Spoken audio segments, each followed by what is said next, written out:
In the previous lesson, we talked a little about your motivation for attending this course. I would like to touch on the subject again today. Have you thought more about what your motivation behind attending this course is?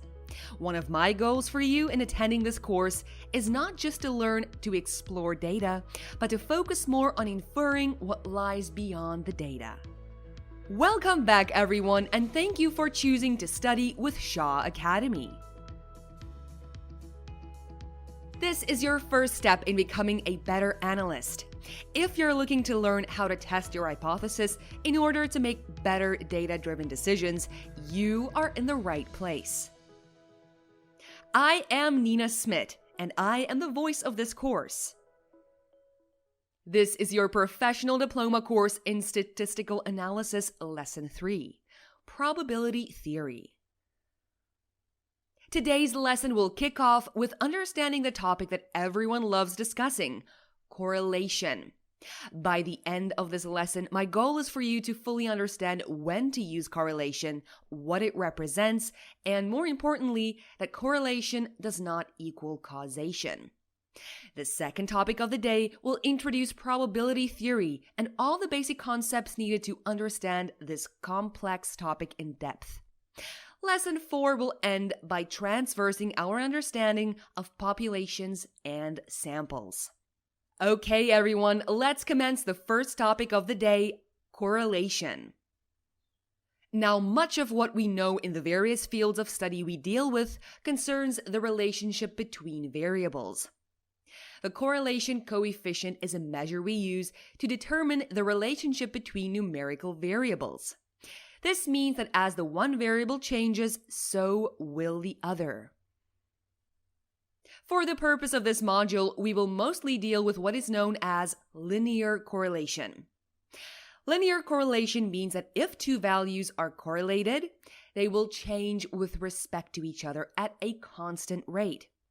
It is, however, important to note that correlation does not indicate causation, but stay tuned to learn more about this statement in later lessons. The formula for the correlation coefficient can be represented by the correlation coefficient R, also referred to as the Pearson correlation coefficient. The correlation's coefficient is, as we've mentioned, a measure to indicate the relationship between the variables.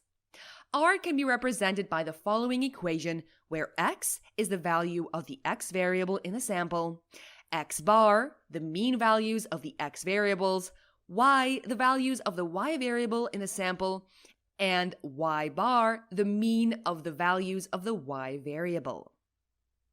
The correlation coefficient can be expressed as a positive or negative correlation, or there can be no linear relationship between the variables. If the relationship between the variables is positive, the correlation coefficient will be greater than 0, but smaller than 1. Note that the coefficient can never be bigger than 1. And if R's value falls between -1 and 0, then we say that the correlation coefficient is negative. The closer to negative or positive 1 the value, the stronger the correlation, whether positive or negative. If the value of R is equal to 0 or close to it, then we say that there is little to no correlation between the variables.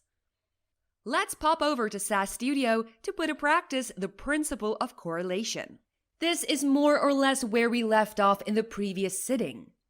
We described the open source dataset that SAS has available in its libraries called CARS.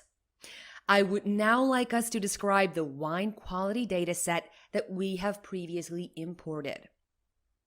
Remember, when you access SAS Studio, you need to open SAS University Edition's VirtualBox and run the VirtualBox before you can navigate to the SAS localhost in your browser. Because we're working with a wine quality dataset as a temporary dataset, unless we create a permanent dataset for this dataset, we need to run the code to import this dataset in every new instance of SAS Studio. So now you can see the dataset has been created in the current session. In the previous session, we also learned about the drag and drop functionality SAS Studio has available. We were able to create some bar charts and summary statistics for the CARS dataset. Now, let's create some summary statistics for the wine quality dataset to see if we can better understand the data and the variables describing the quality of the red wine dataset. The analysis variables are all the variables that we want to investigate further. So we can include all of the variables available in the dataset. And here in the coding pane, you can see that we are using the proc means procedure. We have also specified that we want to see what character type each variable is. So the mean, standard deviation, minimum, maximum number of observations of each variable. The statement var specifies to SAS all the variables we want to include. And the ODS command provides a method for delivering output in a variety of formats and makes formatted output easy to access.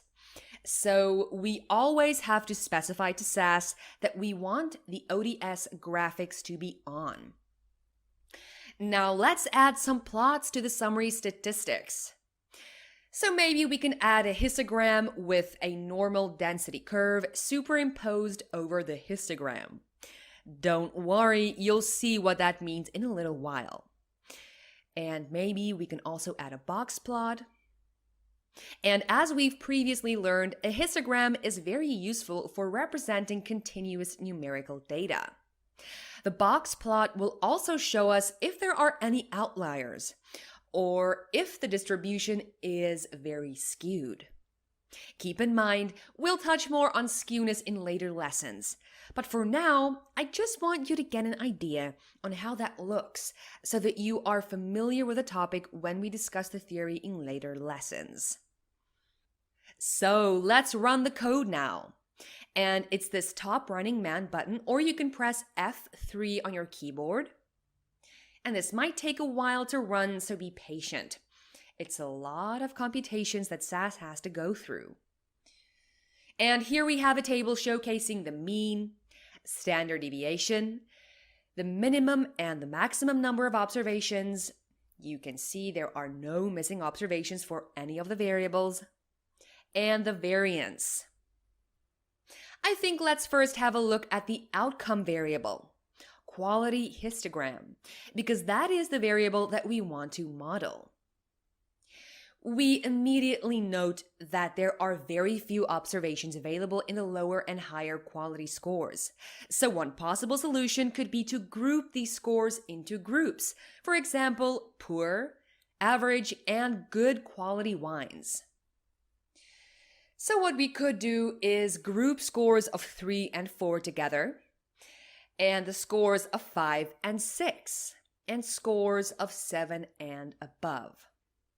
We could group these scores together just so that there are a few more observations in the lower and higher category groups. Now, from the graph, we also note that the middle two groups, the average quality groups, have the most observations. It is important to note this because this might influence the analysis. Now we can look at the variables that could possibly impact the quality of the wine. So if we look at the fixed acidity variable, it appears to be a little skewed. So you can see that the curve does not follow the normal bell-shaped curve, but rather appears to follow a normal bimodal distribution. The fixed acidities distribution tends to be a little skewed to the right. The distribution is centered here at an approximate level of 8. If we now investigate volatile acidity, we see that the mean is centered at about 0. Let's hover over the bar. The mean is at 0.5278. And the median is also around about 3. So the mean, if we look at the above graph, is indicated by the diamond-shaped block. And the median is indicated by the vertical line in box and whiskers plot. So if we look at the volatile acidity plot, it appears to have more than one peak. But let's look at the histogram with a superimposed curve because it might be easier to spot the bimodal distribution here. Now, in this plot, it appears as if there's more than one peak in the plot. Therefore, the plot might be bimodal.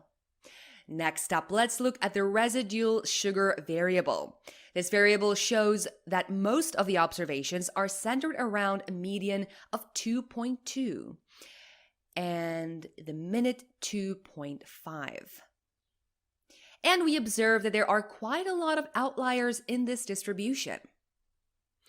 Outliers in the whiskers and box plot is indicated by observations that fall outside the pattern we would expect them to follow. In some instances, they are computed as Q3, the third quartile, plus 1.5 times the inner quartile range.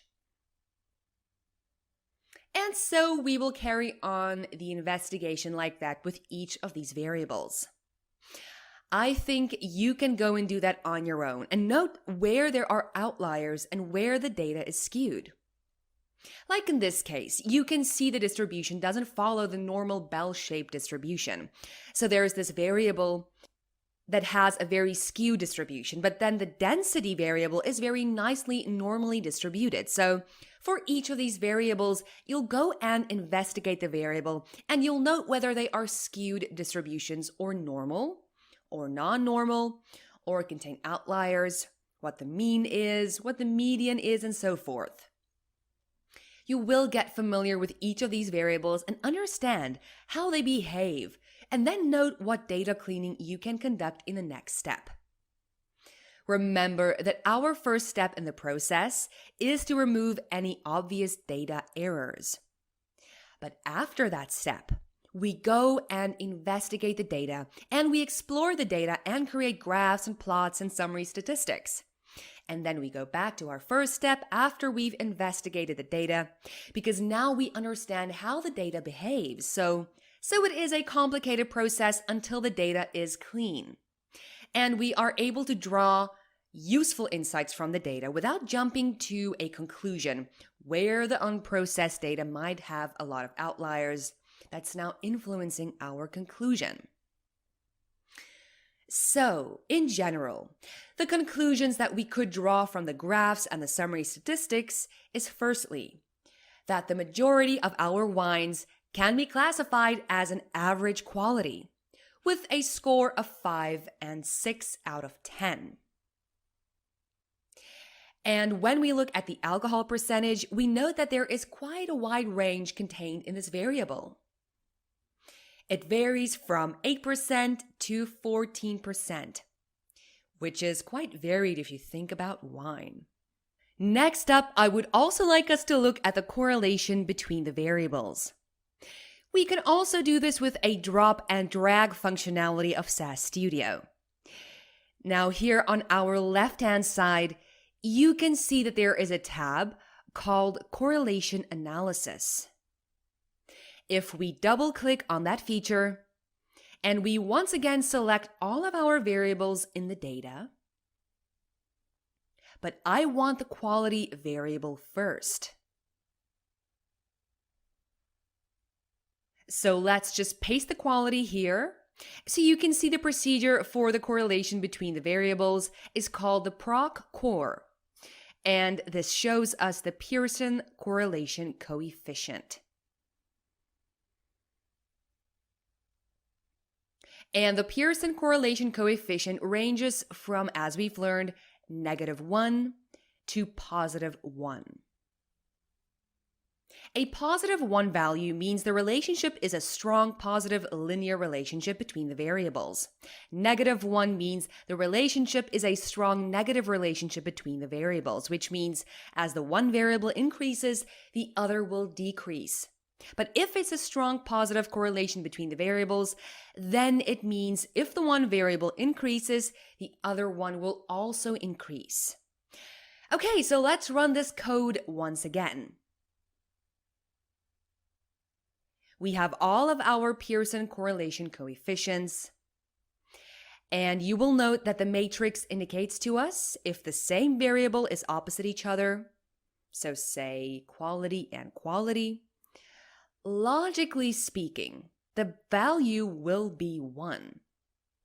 And that is because it's the same variable. So let's see where we can spot strong correlations between the variable quality and their predictor variables. The variables that are the highest correlated with the quality variable is alcohol and citric acid, sulfites, and volatile acidity. Although none of these relationships are strong, they are the highest correlated variables with the quality variable out of all the predictor variables. So what we will do in the next lesson is to investigate these variables' relationship in comparison to the quality variables through various plots. And if you stay tuned, I will teach you how to do just that in the next lesson. But for now, we are going to explore the topic of probability in more detail. We understand and know that you will have a lot of questions during your lessons. Morpheus, Shaw's AI bot, is here to assist and answer any of your questions, so please ask away. Remember to rate your interaction with Morpheus, as this will help us improve our answers. He will learn from your ratings and become even more intelligent. Remember, you'll be able to access your summary notes and webinar slides from your course page under your toolkit. This will come in quite handy for your assignment at the end of this module. After each lesson, you can take the lesson quiz. Here we will ask you some general questions to improve the quality of the information we give you, and we'll also test your knowledge on the lesson you just watched. If for whatever reason Morpheus or your classmates are not able to assist you with an answer, please send us an email at support@shawacademy.com and we will get back to you as soon as possible. Congratulations on successfully attending topic 1 of lesson 4. The next topic of this lesson will introduce the fundamental concepts of probability theory. Up until now, we've explored all the various ways that we're able to describe and summarize data. However, a crucial part of statistical analysis is to generalize statements made about the sample of the population. We make inferences about the larger population from the smaller sample drawn from the population. We cannot be sure that the event measured will occur, but we can find the probability that the event might occur. Probability, therefore, can be seen as quite an intuitive concept and something we use on a daily basis. Now, we apply probabilities to our everyday lives without necessarily realizing it. Probability is a subjective as well as an objective measure. Subjective, for instance, your degree of belief in an event occurring, or objective, the chance of a given outcome with a probability the number of times the outcome occurs divided by the number of trials. But with all this said, probability is not a concept easily or intuitively understood, and you will likely have to re-watch this topic after some initial exposure. Have patience with yourself as you ventured into this topic, and eventually you will have a solid foundation of understanding for this topic. So why do we need probability? Probability can help you better understand the chances of different outcomes occurring. Through this, you can better prepare for the more likely outcome. For example, if you knew there is a high likelihood that it would rain, you will probably prepare by taking an umbrella, or if you knew that you're at a high risk of developing diabetes because of your diet, you will prepare by getting tested and changing your diet. Let's talk about some basic concepts and terminology that are often used when describing probability theory. An experiment can be described as the situation where we are organizing the process of collecting data. For instance, if we use the "will it rain today" example again, the experiment can be defined as gathering the data that will aid us in answering the question. The experiment then consists of a number of trials that have certain characteristics that are the same. For example, we could gather data on if it rained or not that day in a specific area at the same time each day with the same instruments. Lastly, an event can be described as being a singular outcome or a set of outcomes. For example, if it rained or not on a specific day is described as an event. So let's go through a quick example to understand the terminology a bit better. If we roll 2 fair unequal dice at the same time, there are 36 possible outcomes for the rolling of the dices. Each dice has 1 to 6 numbers of its faces, and therefore 6 different possibilities. Therefore, the 2 dices will have 6 square number of possible outcomes. Each throw of the dices are known as an event. The probability of throwing any given total is the number of ways to throw that total divided by the total number of combinations, which is 36 in this experiment. So if we throw the 2 dice at once and sum the value of the upward facing dices, what possible values can the sum of the dice have? The sum total of the dice can be 2 if the dices are 1 and 1. 3 if the dices are 1 and 2, 4 if the dices are 2 and 2, 1 and 3, and so forth. The highest sum total for the dices would be 12 if the dices are 6 and 6. So what would the probability of each of these sum totals be? The total number of possibilities remains 36 for rolling 2 dice. The probability of an event occurring is equal to the number of outcomes corresponding to the event divided by the total number of possibilities. Therefore, if the dice lands on 1 and 1, the sum total is 2. There is only one outcome for this event, rolling a sum total of 2. Therefore, the probability of this event is 1 over 36. If the dice lands on 1 and 2, or inversely 2 and 1, the sum total is 3. There are 2 outcomes for this event, rolling a sum total of 3. Therefore, the probability of this event is 2 over 36. So, how many different ways can the sum total of the upward-facing dice be equal to 8? We could throw a 2 and a 6 and a 2, a 3 and a 5, and a 5 and a 3, and a 4 and a 4. Therefore, there are 5 outcomes for this event, rolling a sum total of 8. The probability of this event is 5 over 36. What are thus the chances of success for the sum of 8? If we take 2 events, event 8 and event B, we say that they are mutually exclusive if event A and event B cannot occur at the same time. For example, a person cannot sleep and be awake at the same time. If we let P be the probability of the event happening, then we can state that the probability of the event A and B occurring is equal to 0, meaning that event A and event B cannot occur at once. Now that we understand what mutually exclusive events entail, let's understand what the addition rule entails. The addition rule helps us to find the union between the events A and B. The union between events A and B means that either event A will happen or event B will happen, or that both of these events will happen.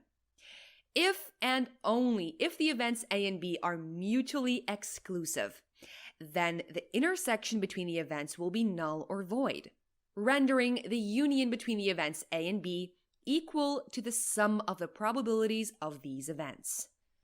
An independent event occurs when event A is not affected by event B, or vice versa. This means that event A has no connection to event B and will not be influenced by event B happening or not. If the probability of event A is not affected by the probability of event B, they are independent events. Mathematically, we express independent events as the probability of event A and B occurring as equal to the multiplication of event A and event B. Now that we know what it means for 2 events to be independent, let's understand better how the multiplication rule relates to independent events. The rule of multiplication states that if the sample space consists of the events A and B, then the probability of event A and B occurring is equal to the probability the event A occurs multiplied by the probability that event B occurs, given that A has occurred.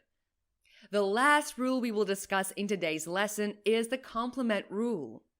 The complement of an event is defined as all the elements in the sample space that does not form a part of the event. The complement is represented by the superscript C. Now, if the total probability is equal to 1, then the probability of all the elements that form part of the event of A and the probability of all the elements that do not form a part of the event of A will result in the sample space. Wow, that was an awful lot of information to digest. So let's recap some of the core principles that we've touched on. Probability tells us how likely it is that an event will occur and is quantified as decimal numbers between 0 and 1. Therefore, probability cannot be negative. The higher the chances of the event occurring, the higher the probability and closer it'll be to 1. The largest possible probability value is 1 and indicates that an event must occur. Inversely, the lower the chances of the event occurring, the lower the probability and the closer it will be to 0. Now, before we continue learning, I would like us to take a quick brain break to give ourselves some time to process all the information we've just gathered. Just where you are sitting, turn your attention to your breathing. As you inhale deeply through your nose, feel how your rib cage expands. And as you exhale through your nose, allow your rib cage to contract. We use breathing exercises to help lower stress responses in our bodies. Breathing signals to our brains that we can relax and helps us to calm down. Coming up in the next lesson, we will delve deeper into the concepts of populations and samples and understand how we can gather samples that are representative of the entire population. We'll also touch on more practical aspects of SAS Studio by gaining some tips and tricks to more data cleaning and data management. Once again, this is not a lesson to be missed if your goal is to better your existing analytical skill set. The 5 practical skills that we will develop in the Probability and Statistical Analysis course include the fundamentals of stats, exploratory stats, inferential stats, statistical programming, and the presentation of results. Congratulations on embarking on this journey, and have a look at the skills you have acquired so far. Now, this is just the tip of the iceberg, as in stats, you never stop learning. We will continue to check in with you and your progress for the rest of the course, so keep it up. Well done, you have reached the last topic of this lesson, an introduction to samples and populations. A population can be defined as a large set or collection or group of items. All these items have something in common. Examples of populations could be all the students enrolled at Shaw Academy. Now, this would be a group of all students. The students all have something in common, being enrolled at Shaw. So what exactly is a sample? A sample can be defined as a subset of the population that is selected to be representative of the larger population. It is a set of data that is collected or selected from a population or larger group through a specific procedure. Using the Shaw Academy example, a sample could be all students under the age of 25. Did you know that random sampling is the most common and often seen as the most reliable method of probability sampling? In a random sample, each element has an equal chance of being selected. Sampling means to select observations from a population to draw inferences about the larger population. But more on this in the next lesson. Have you ever thought about if you can trust information regarding analytics you find on the internet? Whatever your question is, Google is ready in seconds with hundreds and thousands of answers. How do you know which ones to trust and which ones to ignore? Now, many people believe that they are data experts because, after all, we've all been exposed to data, and what works for one data set must be applicable to another, right? Now, this is where critical thinking comes into play. Throughout my lessons, I aim to help you develop this skill because analytical tools is a dynamic field of study which changes on a regular basis. But the core statistical theories remain in place. This is one of the reasons why I try my best to teach you about where concepts originate from and why and when to apply each to a specific situation. Okay, it's time for your weekly assignment again. While these assignments are not for marks, they will definitely help you to prepare for the final module assignment. Just a little hint, some of the questions in your final assignment may look familiar if you've done these weekly assignments. For this lessons challenge, I would like you to have a look at the correlation between the variables of the red wine data set. Are there any variables that are highly correlated? Does this mean anything to you? Thank you for joining me for Lesson 4.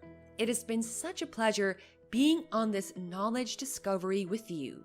See you soon for Lesson 5.